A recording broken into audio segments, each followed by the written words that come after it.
Hello, welcome back to Access. I'm Rob. Joining us today is Sean Murray from Hello Games. How are you doing, Sean? Yeah, I'm good. No Man's Sky, it's done. It's pretty much there. We're ready to go.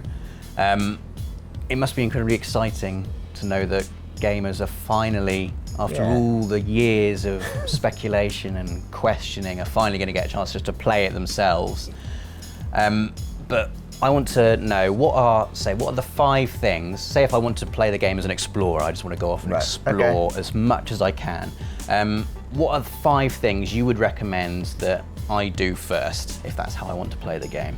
Okay, yeah, I mean, that's a good question. So the first thing is you're going to start out with a crashed ship. Right, so your first job is going to be to repair that. You're going to have to gather resources, build technology, repair technology. You're going to have to bind different elements together, things like carbon and iron and silicon and iridium and things like that, our own kind of made-up elements, our own sci-fi elements, and create the products that you need and the resources that you need in order to build technology to put into your ship. And that's a big part of the game. So that's one thing. So we start off marooned on a planet, and we have to get our ship up to scratch. And this is the cool thing, that everyone starts on a different planet. So amazing. The first screenshot that everyone sees, that's unique. That's fantastic. So that's a cool moment for people. They can share that and stuff. And if you're an explorer, like, probably the first thing you want to do is repair that ship. Maybe the second thing you want to do, is just make sure you can survive. Yeah. Right? Because a lot of these planets are hostile. So you will want to gather resources for your suit in order to power that up or protect you, like you have hazard protection built into your suit. Right. And so you might be on a hazardous planet.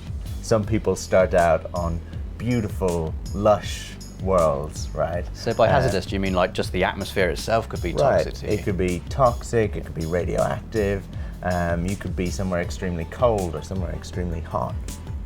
And those kind of hazardous worlds, if you happen to start there, your life's going to be that little bit harder. Yeah. Right? And that's just the luck of the draw. That's like being born, basically. So there's no like easy, normal or hard mode. No, you don't You just get... And so that's cool. I mean, it gives people different stories and stuff. But you've got to repair your ship so that you can leave. You're an explorer. You want to go and see other planets. But you've got to also survive on the planet that you're on. Yep. A big thing that people always forget to do, and my third thing that you would want to do, right?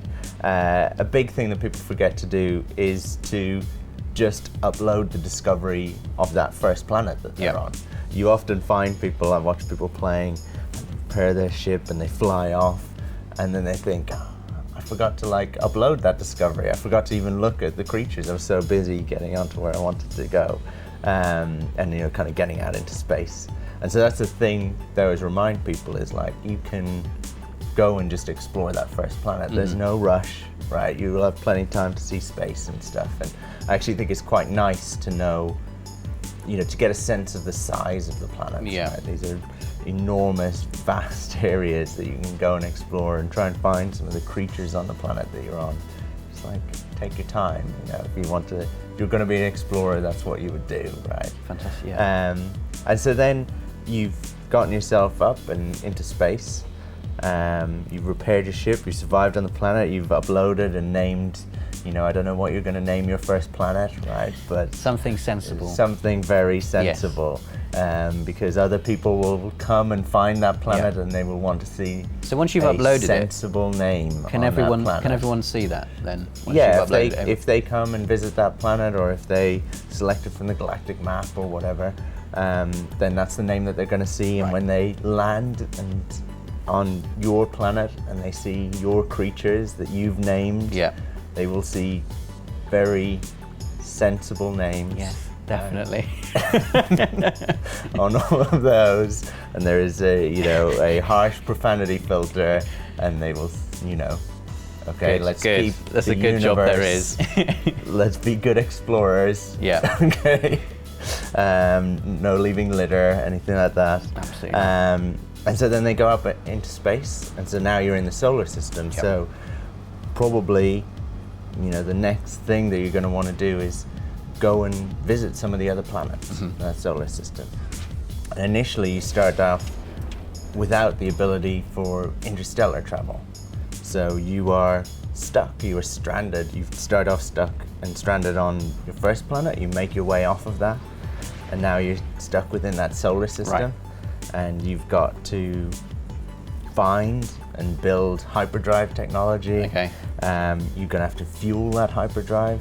So that's the next thing that you want to do is actually go and explore the people always say solar system. It's like only one solar system. The star system. The You're star going system, to want yeah. to explore the star system, right? So everyone will have a unique star system when Right. they start off as well, so that's quite cool. Yeah. So they're going to start off kind of visiting some of those other planets. Perhaps you're in a system that only has one planet or something like that. You might want to visit a space station if there is one, that kind of thing, and just get a feel for that scale, Yeah. basically. And hopefully if you explore a little bit, you're going to find a hyperdrive, build some fuel for that. And now you can do the fifth thing I would really To recommend. make the big galactic leap. Yeah, and that's an awesome moment, and that's if you're taking your time.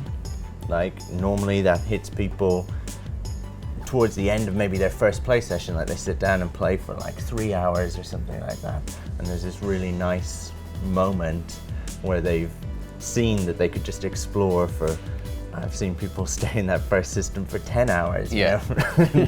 and they've seen just the scale of that and how much they could do there, and then they come back out to the galactic map for the first time and realize that that is just one star and that there are billions and billions of stars that they can go out and explore. And so that's the fifth thing that I would do: get out of that system, start upgrading your hyperdrive so that you can travel further and further and see, more and more crazy things, basically. Amazing. It sounds incredibly exciting. I cannot wait to get started on it. And name things, sensible things. yeah, I will. I genuinely will be very sensible about naming the things. I'm going to put a lot of effort. I want, when someone lands on my planet, I want to, that's really clever. What is called that? There you go. You don't want to be calling it, silly, childish things. No, absolutely not. I'm sure no one will do that. Well, thank you so much for talking to us, Sean. Awesome.